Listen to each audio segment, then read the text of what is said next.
गौरक्षा के नाम पर आए दिन विभिन्न संगठनों के लोग प्रदर्शन और नारेबाजी करते नजर आते हैं और सरकार गौ माता संरक्षण की बात करती है, लेकिन असल में केवल हवाई बातों के अलावा और कुछ नहीं है। हल्द्वानी से तकरीबन 16 किलोमीटर दूर स्थित हल्दूचौड़ मौजूद गौधाम आश्रम में आज करीब 1200 मवेशियों को आश्रय मिला हुआ है। यहाँ पुलिस और प्रशासन द्वारा समय समय पर घायल मवेशियों को भी भेजा जाता है, जिनके इलाज वगैरह की समुचित व्यवस्था है।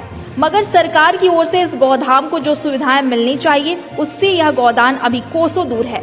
यह आश्रम केवल गौ सेवकों की ओर से दिए गए दान के माध्यम से ही चल रहा है। कार्यरत सेवादार की माने तो यहाँ 35 दुधारू गाय हैं, जिनके दूध बेचने के बाद कुछ खर्चा मिल जाता है, मगर यह खर्चा इन गायों पर खर्च होने वाले खर्च के सामने बेहद कम है। 60 सेवेदार यहाँ हर वक्त मौजूद रहते हैं। सदन में कार्यरत कर्मचारियों का कहना है कि हमारे पास सीमित संसाधन है, फिर भी हम गाय के गोबर से खाद बना रहे हैं, लेकिन गोबर की अधिकता के चलते काफी सारा गोबर वन विभाग की भूमि पर डंप किया जा रहा है। ऐसे में यदि सरकार प्रशासन चाहे तो इस निष्प्रयोज्य गोबर को उठाकर अन्य जगह भेजा जा सकता है, ताकि किसानों को खाद वगैरह मिल सके या इनसे अन्य उत्पाद जैसे धूप और उपले वगैरह बनाए जा सके। सरकार यदि इन गौ सदनों की सूद लेगी तो निश्चित तौर पर लोगों को रोजगार तो मिलेगा ही, और सड़क पर घूमते इन मवेशियों से काफी हद तक निजात भी मिल सकती है। यह श्री नित्यानंद आश्रम श्री गौ राधा कृष्ण मंदिर परमा हल्दूचौड़ पर बना हुआ गौधाम हल्दूचौड़ के नाम से इसको जाना जाता है। यहाँ पर 1200-1300 गायें जो निराश्रित भी हैं, जो शासन प्रशासन के द्वारा यहाँ पर लाई जाती, कसाई द्वारा छुड़ा के यहाँ पर उनकी भी पूरी व्यवस्था है। हमारे पास डॉक्टर साहब हैं, उसके लिए जो मेडिकल दवाई वगैरह भी, गायों की ट्रीटमेंट वगैरह पूर्ण किया जाता है। यहाँ पर जो गायों की 1200 टोटल संख्या है, तो बहुत से चोकर इत्यादि की जो सेवा लोग करना चाहते हैं, उसको भी हरी चारा जो भी सेवाएं हैं अपनी, उसको भी यहाँ पर कर सकते हैं। और यहाँ पर जो ये गायों का पर डे का खर्चा 1200 गाय का पिछली जनगणना के अनुसार ये अनुमान लगाया गया है 1 लाख रुपया पर डे का है।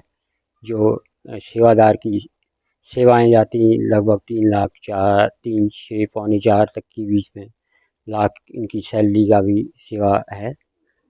तो अभी 1-2 साल से यहाँ पर कोरोना काल से थोड़ा व्यवस्थाएं ठीक से नहीं हो पा रही हमारी गौधाम की, जिससे सेवाएं बाधित हो रही हैं।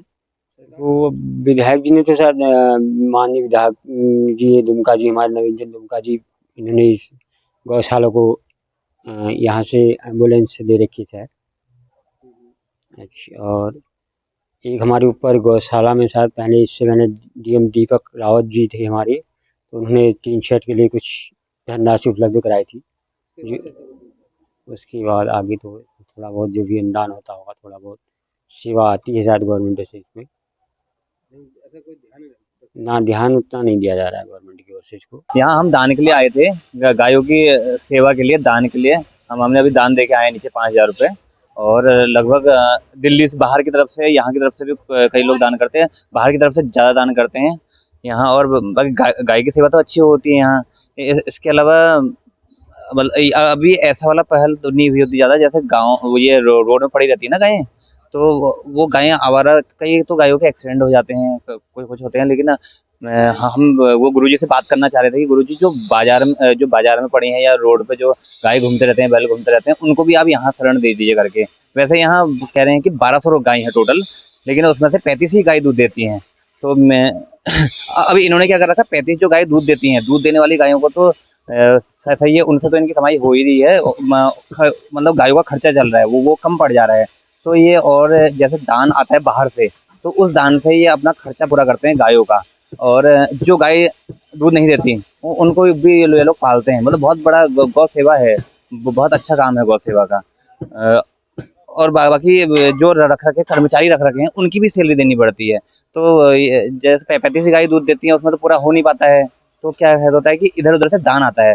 दान हमारे क्षेत्र से तो उतना ज़्यादा नहीं आ पाता, लेकिन दिल्ली से, मुंबई से, जहाँ जिनकी फैक्ट्रियाँ हैं, जो बड़े बड़े व्यापारी, वो अच्छा दान करते हैं।